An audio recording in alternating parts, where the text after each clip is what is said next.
શું મિત્રો તમે કોઈ દિવસ સોખાના ઢગલા ઉપર તાળું મૂક્યું છે? જો નહીં મૂક્યું હોય તો અમારો વિડીયો જોયા પછી તમે પણ મિત્રો 110% સોખાના ઢગલા ઉપર તાળું મૂકવા મળશે અને તાળું મૂકવાથી આપણને ઘણા બધા ફાયદા થવાના છે અને આપણા ઘણા બધા પૈસા પણ બચવાના છે। તો મિત્રો સૌથી પહેલા તો મિત્રો તમારે થોડા કમથા સોખા લેવાના, સોખાના ઢગલા ઉપર મિત્રો તમારે કંઈક આવી રીતે તાળું મૂકી દેવાનું છે। હવે મિત્રો તમારે શું કરો, હવે મિત્રો આની અંદર મિત્રો તમારે થોડો કમથો ઈનો કંઈક આવી રીતે તમે જોઈ શકો છો વિડીયો એમ તમારે મિત્રો તાળા ઉપર કંઈક આવી રીતે ઈનો ભભરાવી દેવાનો છે। તમે વિડીયોમાં જોઈ શકો છો એટલો જ તમારે ઈનો ભભરાવાનો છે, નીચે જાજો ભભરાવાનો કે નીચે થોડો ભભરાવાનો, આખા તાળા ઉપર ઈનો થઈ જાય ત્યાં સુધી મિત્રો તમારે આવી રીતે ઈનાને ભભરાવતું રહેવાનું છે। હવે મિત્રો ઈનો જ્યારે ભભરાઈ જાય પછી મિત્રો તમારે શું કરો છો તમે વિડીયોમાં જોઈ શકો છો, તમારે આની ઉપર મિત્રો કોઈ પણ મિત્રો શેમ્પુ નાખવાની છે કે તમે કોઈ પણ મિત્રો જે ઘરે શેમ્પુ વાપરતા હોય એ થોડી કમથી શેમ્પુ તમારે આની ઉપર જે ઈનો નાખ્યો એની ઉપર નાખવાની છે। હવે મિત્રો તમારે કોઈ પણ બ્રશની મદદથી મિત્રો તમારે જે શેમ્પુ નાખી છે એને જે ઈનો છે એને બેને મિત્રો તમારે તાળા ઉપર કંઈક આવી રીતે હલાવી લેવાનું છે। તમે વિડીયોમાં જોઈ શકો છો એમ તમારે હળવાથી મિત્રો આખા તાળામાં મિત્રો આવી રીતે કંઈક હલાવવાનું છે ને ઉપર ફીણ જેવું વળી જશે। પછી મિત્રો તમારે શું કરવાનું છે, પછી મિત્રો તમારે આની અંદર મિત્રો તમારે થોડું કમથું લીંબુ નીસવાનું છે। તમે વિડીયોમાં જોઈ શકો છો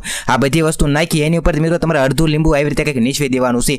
એમ તમારે પણ મિત્રો તાળા ઉપર કંઈક આવી રીતે લીંબુ નીસવાનું છે અને વળી પાછું મિત્રો તમારે બ્રશની મદદથી અને મિત્રો તાળાને કંઈક આવી રીતે ઘસી લેવાનું છે। પણ મિત્રો વિડીયોમાં આગળ વધતા પહેલા તમારું નામ ને તમારા ગામનું નામ તમે કોમેન્ટ કરવાનું ભૂલતા નહીં, કારણ કે મેં તમને સ્પેશિયલથી થેન્ક્સ કહી શકીએ। તો મિત્રો પાછળના વિડીયો થેન્ક્સ છે અર્જુનભાઈને પેટલાથી, સંજયભાઈને ગોધરાથી, શિલ્પાભાઈને પડવડથી, ઘનશ્યામભાઈને બોટાદથી, ધર્મેશભાઈને ભાવનગરથી, હેતલબેનને મોરબીથી, આનંદીબેનને કલોલથી, મીનાબેનને સુરતથી, હેમાબેનને અમદાવાદથી, ભરતભાઈને કરણથી, મીનાબેનને કલોલથી, ભાનુબેનને પલવેનથી, જગદીશભાઈને સરખડીથી, સરોજભાઈને ગાંધીનગરથી, કાજલબેનને સુરતથી, દુદાભાઈને સાવરકુંડલાથી, મીનાબેનને કડીથી, જયશ્રીબેનને રાજકોટથી, નીલજભાઈને બારડોલીથી, અરુણાબેનને જૂનાગઢથી, કિરણબેનને કડીથી, રિંકલબેનને ગાંધીનગરથી, સતીશભાઈને અજમેરથી, પાયલબેનને બોટાદથી, પરિતાબેનને સુરતથી, મહેશભાઈને જામનગરથી, નયનાબેનને ભાવનગરથી, આશીષભાઈને અમદાવાદથી, રૂપાબેનને અંજારથી, આરતીબેનને સુરતથી, શ્વેતાબેનને પાળિયાદથી, મનીષભાઈને અમરેલીથી અને કિરણબેનને વિરવાવથી। તો મિત્રો તમારા પણ કંઈક આવી રીતે વિડીયોમાં નામ આવી શકે છે, એટલે તમારું નામ ને તમારા ગામનું નામ તમે કોમેન્ટ કરવાનું ભૂલતા નહીં। તો મિત્રો તમે વિડીયોમાં જોઈ શકો છો આપણે બધી વસ્તુ લગાડી દીધી અને મિત્રો તમારે કંઈક તાળાને કંઈક આવી રીતે બધી વસ્તુ લગાડીને મિત્રો તમારે સાફ કરી લેવાનું છે।